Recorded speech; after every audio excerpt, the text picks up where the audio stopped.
हरि हरि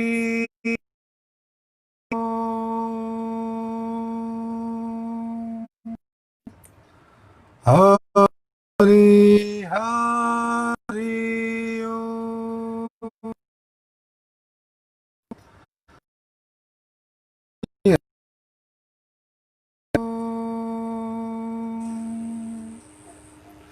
ध्यान मूलम गुरु मूर्ति पूजा मूलम गुरु पदम मंत्र मूलम गुरु वाक्यम मोक्ष मूलम गुरु कृपा।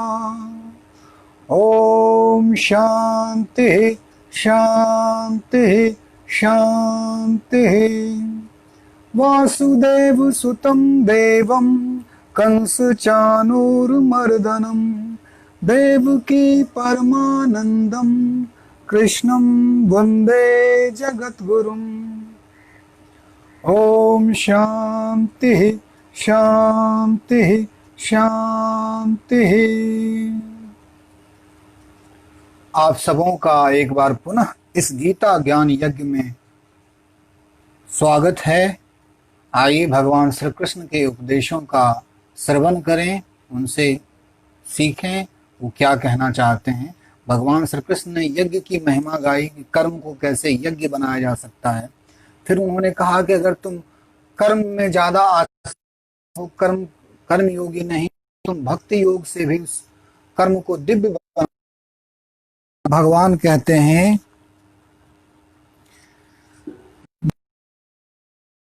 इदं नित्यं अनुतिष्ठन् भवन्तः अनुसूयन्तः मुच्यन्ते ते अपि कर्मभिः। जो व्यक्ति मेरे आदेशों के कर्तव्य करते हैं, रहित होकर इस उपदेश का श्रद्धा पूर्वक पालन करते हैं, वे सकाम कर्मों के बंधन से मुक्त हो जाते हैं मेरे आदेशों के अनुसार। प्रायः हम सब देना चाहते हैं, लेना नहीं चाहते, क्योंकि आदेश लेने में एक डिसिप्लिन होता है। कोई आदेश दे रहा है, कोई आपको इंस्ट्रक्शन दे रहा है, और उस इंस्ट्रक्शन के हिसाब से अगर आप कर्म करते हो तो आप करते हो या आप एक बंधन में करते हो। बॉस का डर है, अपने श्रेष्ठ जनों का डर है, इस भय में उस कर्म को करते हैं। कहते हैं विवेकानंद जा रहे थे एक जगह और वहां मंदिर का कार्य हो रहा था, मंदिर बनाया जा रहा था। तो उन्होंने एक मजदूर से पूछा कि तुम क्या कर रहे हो? तो उसने कहा कि मैं तो बस मजदूरी करता हूँ, मुझे दिन भर की जो मजदूरी होती है कुछ पैसे मिल जाते हैं, मेरे बच्चों का पेट भर जाता है और काम चल रहा है। बड़ा थका मांदा उदास सा। फिर कुछ और आगे बढ़ा तो एक और व्यक्ति कार्य कर रहा था, मंदिर के ही कार्य में लगा था। पूछा कि आप क्या कर रहे हैं?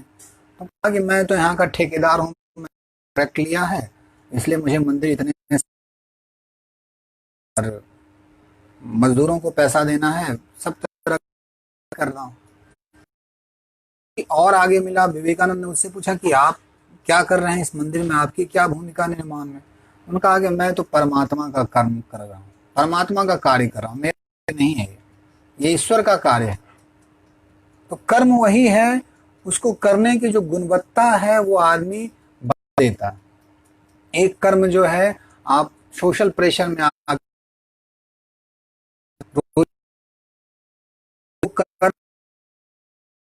काम कमा रहे हो, कहते हैं पेट के लिए तो पशु भी कार्य कर लेता है। पशु भी बच्चों को पेट भरने के लिए, चिड़िया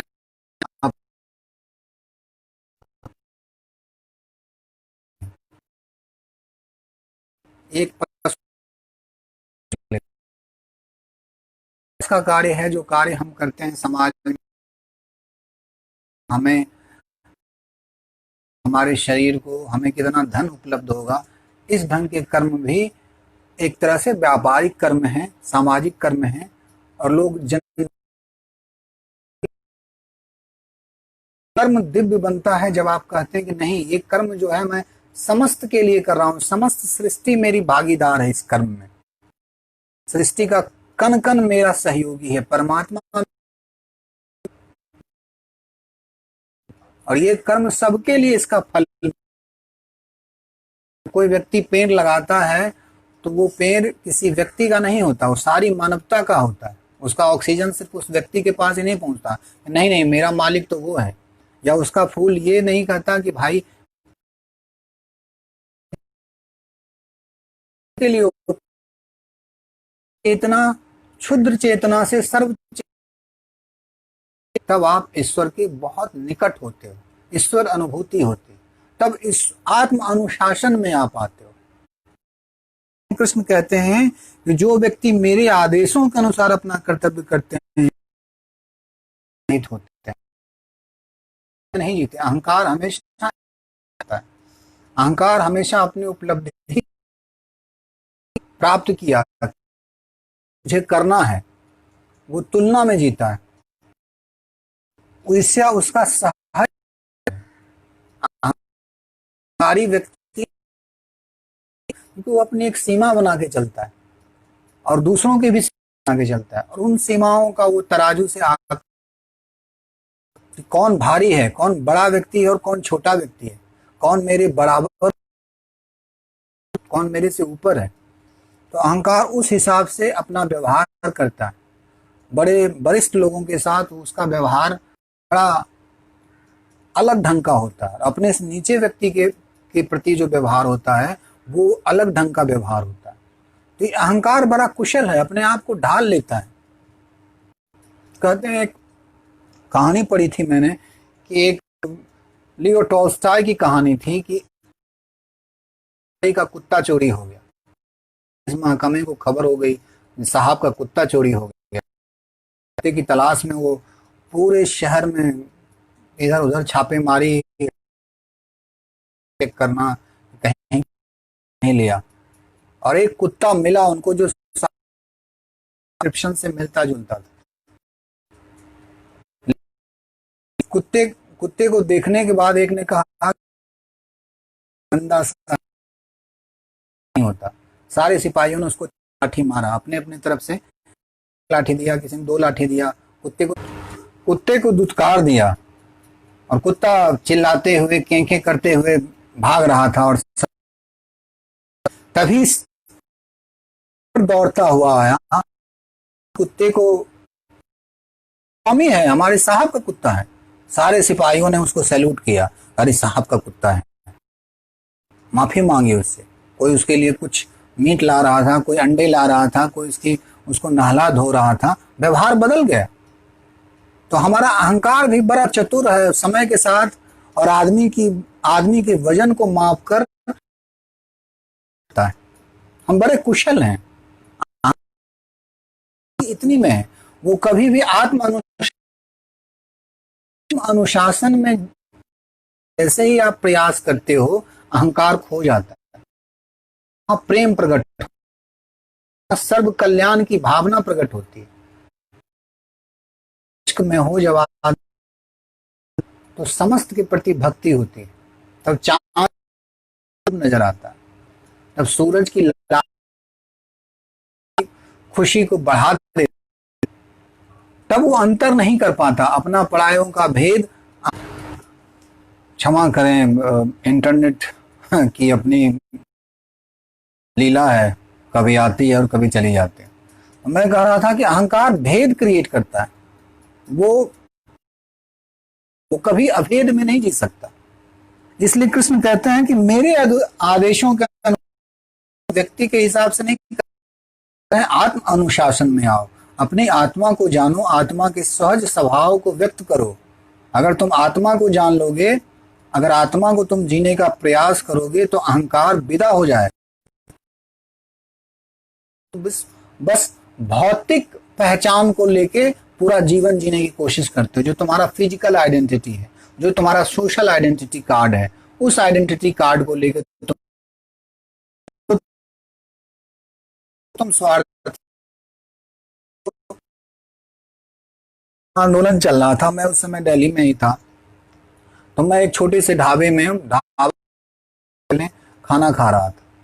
एक व्यक्ति उधर से, युवक 20-25 साल का युवक होगा, सिगरेट था और टीवी पे टीवी भी देख रहा था और सिगरेट उड़ाया जा रहा था छल्ले, बिना नहीं बैठा है, किसी बॉस किस्म का नेता किस्म का व्यक्ति था। तो उसने कहा कि मैं हजारे का सपोर्ट करता हूँ, समर्थन करता हूँ कि वो जो भी उसकी अपनी भड़ास भ्रष्टाचारी सब लोग हो गए हैं और इन भ्रष्टाचारी खात्मा होना चाहिए, इन पे कानून बनना चाहिए। तो सब दुकानदार उनसे कुछ बोल नहीं रहा था। तो मैंने उनसे कहा कि श्रीमान, अभी जो आप भ्रष्टाचार कर रहे हैं इसका क्या, इसके लिए क्या मैं लोकपाल बनाऊं, इसके लिए क्या मैं आप पे कानून ला दूं? पी रहे हैं आपने खरीद के लिए, आप मुझे क्यों पूरा धुआं का आप धुआं तो ही आप खींचते हो, धुआं यहाँ क्यों फैला रहे हो, भ्रष्टाचार है। वो व्यक्ति थोड़ा समझदार था, क्योंकि ना समझ होता तो फिर लाई करता। उसने कहा कि क्षमा करें, मेरी गलती है, रिकॉग्नाइज किया उसने। तो अहंकार कभी कभी लोक कल्याण की बात करेगा, दूसरों की बड़ी परवाह करेगा, समाज सेवक होने करेगा, लेकिन खुद उसके जीवन में वो खुद शोषक वर्ग में अपने आप को सम्मिलित पाता है, दूसरे का गला दबाना चाहता है, दूसरे के हक और हकूक छीनना चाहता है। तो व्यक्ति बड़ा बाद में मेरा मित्र, हम लोगों का अच्छे संबंध रहे, उसने इस चीज को रिकॉग्नाइज किया कि एक भ्रष्टाचार मेरे स्तर पर भी है, क्योंकि मैं अहंकारी हूं। मैं बात तो कर रहा हूं लोक कल्याण की, लेकिन मैं खुद ही लोक कल्याण के प्रति सेंसिटिव नहीं हूं।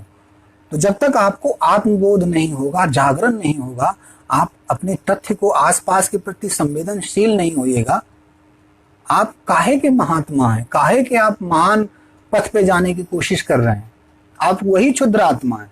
और जब क्षुद्र व्यक्ति के हाथ में कोई सत्य हाथ में लग जाता है, कहते हैं कि कृष्णमूर्ति एक कहानी कहते थे कि एक बार शैतान और उसका मित्र बाग में टहल रहा था और शैतान ने झुककर कोई वस्तु उठाई। तो मित्र ने पूछा कि तुमने क्या उठाया? उसने कहा कि मैंने सत्य उठाया। कहा कि मजाक मत करो, शैतान व्यक्ति सत्य कैसे उठा सकता है? कहा कि सत्य मैंने नहीं उठाया, सत्य की कहानियां उठाई, सत्य के शास्त्र। अब इस पे मैं एक संगठन बनाऊंगा, इसको संगठित करूंगा। अब जब इस पे मैं एक संगठन बनाऊंगा तो मैं इस पे एक नया रिलीजन बनाऊंगा, नए गुट पैदा करूंगा। तो शैतान का कार्य जो होता है, अहंकार का कार्य होता है, सत्य पे कब्जा करके दावा करता है कि सत्य पे उसने कब्जा कर लिया, सत्य को जान लिया। वो एक अलग संगठन, अलग गुट बना के अपना खेल खेलता है, क्योंकि अलगाव उसका स्वभाव है। एक बच्चा पैदा लेता है, उसे शुरू में एहसास ही नहीं होता कि वो अलग है, वो आसपास से जगत देखता है, वो अपना अंगूठा भी चूसता है तो उसे लगता है अंगूठा बाहर का चीज है। वो तू के प्रति सजग होता है, बाहर कुछ है, अलग अलग चेहरे हैं, अलग अलग वस्तुएं हैं। बच्चा जब नींद से उठता है तो रोता है। क्यों रोता है? क्योंकि उसका सपना टूट जाता है, खिलौना टूट जाता है। हो सकता है बहुत से खिलौनों के साथ खेल रहा हो और एकाएक उसका नींद टूटता है, उसको यथार्थ और सत्य का पता ही नहीं चलता। धीरे धीरे उसके अंदर एक अहंकार का केंद्र प्रकट होता है कि मैं अलग हूं, मैं बिलग हूं इन सब चेहरों से, इन सब व्यक्तियों से। और ये अलगाव उसको मजबूत करते जाता है, उसका नाम देता है, उसके अंदर कुछ क्वालिटीज लेके वो आता है, फिर वो समाज से अलग हो जाता है और टूटने की प्रक्रिया, फिर गुट बनाने की प्रक्रिया में वो लगा रहता है। फिर पार्टी का अर्थ यही है कि जो अपने को पार्ट में उसने डिवाइड कर लिया, तोड़ लिया, एक अलग पार्ट हो गया वो, फिर एक अलग पार्ट हो गया। पार्टी का अर्थ और क्या है? एक खास विचारधारा या एक खास सोच से आप अपने आप को समग्र जीवन से अलग कर लेते हो। कृष्ण कहते हैं कि प्रेम समस्त मतों को खा जाता है, समर्पण समस्त मतों को खा जाता है। आप अगर सत्य को जानते हो, अगर आत्म चेतना में स्थित हो, तो आत्मा की प्रेरणा से आप कर्म करोगे, लोभ या भय से कर्म नहीं करोगे। आपका स्वभाव जो होगा वो स्वभाव संसार में व्यक्त होगा, संसार में प्रकट होगा। ईर्ष्या रहित होकर इस उपदेश का श्रद्धा पूर्वक पालन करते हैं और तब आत्म श्रद्धा प्रकट होती है। ईर्ष्या नहीं होती, क्योंकि तुलना नहीं होता।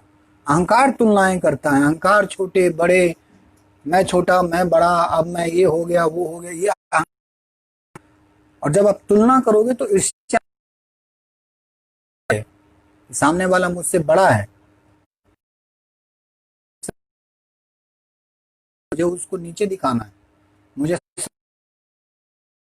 उस पागलपन से, वो दौर से वो मुक्त हो जाता है, अहंकार की दौर से मुक्त होके आत्म श्रद्धा में, आत्मा में वो निवास। श्रद्धा को बड़ा गलत अर्थ में लोगों ने इस्तेमाल किया, इसे कहा कि ये कोई विश्वास है या अंधविश्वास है। श्रद्धा तर्क पे नहीं आती, प्रेम तर्क पे नहीं आता, प्रेम रहस्य को पी जाना है, रहस्य में डूब जाना है। श्रद्धा भी उस परमात्मा के प्रति डूब जाना है, उस समग्र के प्रति समर्पित हो जाना है, और तब आपके जो कर्म होंगे वो दिव्य होंगे, वो सबसे अद्भुत कर्म होंगे। कृष्ण कहते हैं वो सकाम कर्मों के बंधन से मुक्त हो जाते हैं, उनकी कोई पर्सनल डिजायर नहीं होती, कोई पर्सनालिटी होती नहीं, बस वो जानते हैं खेल के लिए एक पात्र है। आपको रामायण का एक राम बना दिया जाए या हनुमान बना दिया जाए और आप उसी पात्र को पूरे जीवन जीते रहें, बहुत से ऐसे लोग हुए हैं, वो कैरेक्टर में ही घुस जाते हैं। एक शोले का एक कैरेक्टर था सांभा, लोग उसका नाम कम लोग जानते हैं कि मैकमोहन है, जहां भी जाता था लोग उनको सांभा सांभा सांभा करके, अब उन्होंने भी उस पात्र को एक तरह से महसूस करना शुरू कर दिया। तो लोग, ये जो मैं है ये उपयोगिता मात्र है, ये कोई तथ्य नहीं है, बस उपयोगिता है। आपका एक नाम, इस शरीर को एक नाम दे दिया गया, और शरीर के जो भी संबंध हैं उस संबंध के लिए एक सहूलियत पैदा कर दी गई कि मैं हूं। कहते हैं एलिस एंड वंडरलैंड की एक कहानी है कि राजकुमारी बैठी हुई थी और एक दूत दौड़ता हुआ आया, और दूत ने पूछा महारानी से कि महारानी मैं आपका संदेश लेके आया हूं। तो महारानी ने कहा कि तुम इतना विलंब क्यों आए, इतना लेट क्यों आए। तो उस दूत ने कहा कि nobody can faster than me, can faster than me, nobody जो है वो मुझसे ज्यादा, वही मुझसे ज्यादा तेज नहीं दौड़ सकता। तो महारानी ने पूछा who is the nobody, nobody कौन है, क्या तुमसे भी कोई फास्टर है, तेज चलने वाला है, जल्दी पहुंचने वाला है। तो उस संदेश वाहक ने कहा कि नोबडी इज नोबडी, नोबडी कोई है ही नहीं। आप समझ रहे हो कि नोबडी इज समबडी, कोई व्यक्ति है, व्यक्ति नहीं है। हम लोग भी उस नोबडी को ही समबडी बना के जीते हैं। इस अहंकार को बहुत ज्यादा हमने मान सम्मान दिया, सिंहासन पे बिठा रखा है। जब इसका सत्य हम देखते हैं, इस पे सत्य की किरणें पड़ती हैं, तो ये मोम के पुतले की तरफ पिघल जाता है। ये सत्य का धूप बर्दाश्त नहीं करता, सत्य की अग्नि हर चीज को बस भस्मीभूत कर देती है, और तब आपका जीवन एक तरह से कुंदन हो जाता है। तो कृष्ण कहते हैं वो सकाम कर्मों के बंधन से मुक्त हो जाते हैं, क्योंकि वो सकाम कर्मों के पीछे नहीं भागते। जैसे कुत्ता मांस के पीछे भागता है, जैसे इंद्रियां अलग अलग सुखों के पीछे भागती है, वैसे हम लोग सकाम कर्मों के पीछे नहीं भागते। जब हम आत्मा में ही रमन करते हैं, अपने आप में ही तृप्त हैं, और अपने आनंद को व्यक्त करने के लिए कर्म करते हैं। हम कर्म इसलिए नहीं करते कि हमें आनंद प्राप्ति करनी है, हमें आनंद को बांटना है। एक शिक्षक जब ज्ञान देता है तो आनंदित होकर वो ज्ञान बांटता है। अगर उसकी नजर बस स्टूडेंट के फीस पे है तो वो बहुत ज्यादा कंसंट्रेट नहीं कर पाएगा। वो अपने कर्म में इतना समग्र रूप से उपस्थित होता है, इतना आनंदित होता है, वो कर्म ही उसे ऊर्जा देती है, कर्म ही उसे एक तरह का जीवन देता है, नव जीवन देता है। भगवान श्री कृष्ण कहते हैं ये तु एतद अवस्यूतम सूयंतो ना अनुतिष्ठन्ति मे मतम सर्व ज्ञान विमूढ़ाना तान विद्धि नस्तान अचेतसः। किंतु जो ईर्ष्यावश उन उपदेशों की उपेक्षा करते हैं, उसका पालन नहीं करते, उन्हें समस्त ज्ञान से रहित दिग्भ्रमित तथा सिद्धि के प्रयासों में नष्ट भ्रष्ट समझना चाहिए। सिकंदर ने पूरा साम्राज्य, उनका जो साम्राज्य था पूरे लगभग पूरी दुनिया पर था, लेकिन वो मरा तो अपने आप को खाली हाथ उसने बाहर निकाल दिया कि मैं खाली जा रहा हूं। हम सब भी छोटे मोटे सिकंदर बनने की कोशिश में हैं।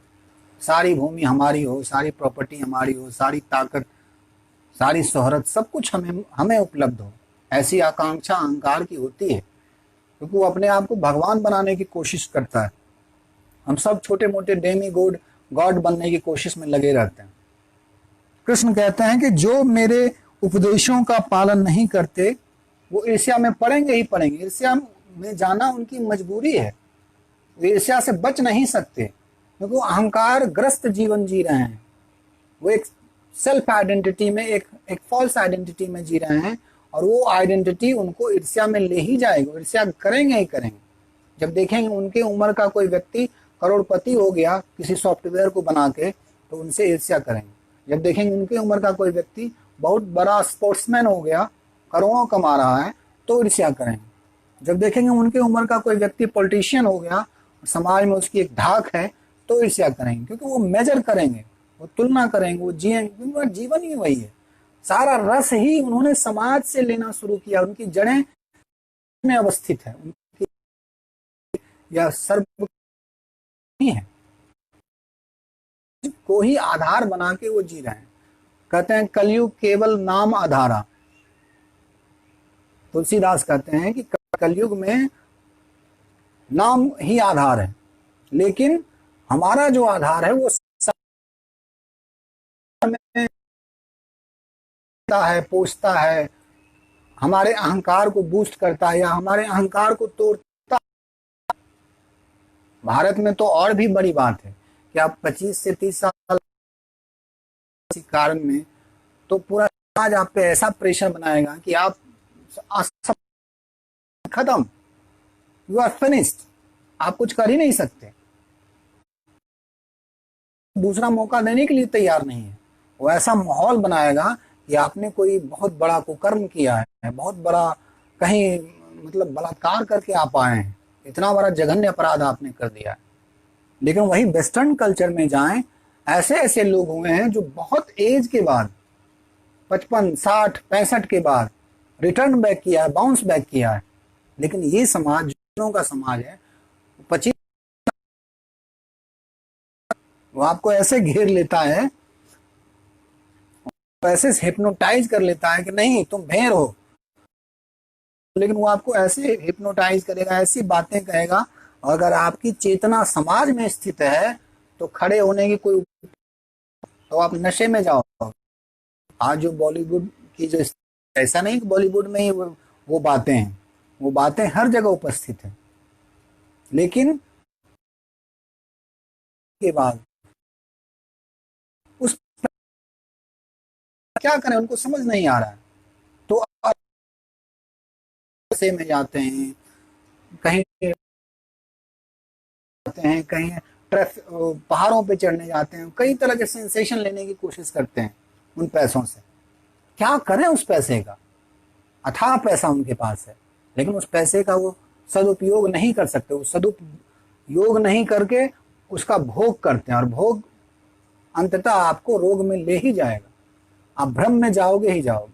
तो कृष्ण कहते हैं वैसे लोग नष्ट होते हैं, ज्ञान से जो रहित हैं वो दिग्भ्रमित होते हैं।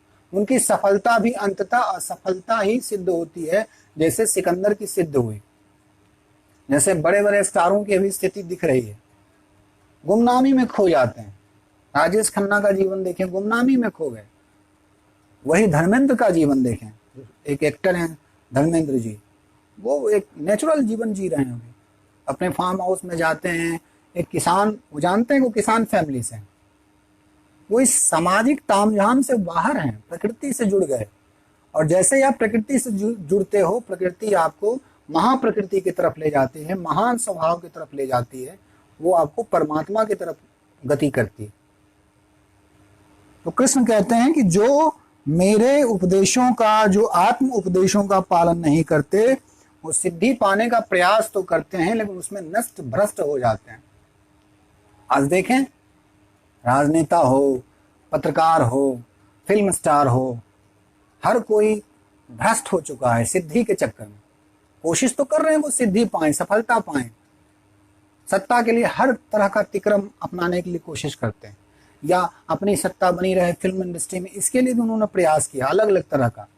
लेकिन क्या हो गए, वो भ्रष्ट हो गए, अपने अपने अपनी गरिमा से गिर गए, अपने स्तर से गिर गए।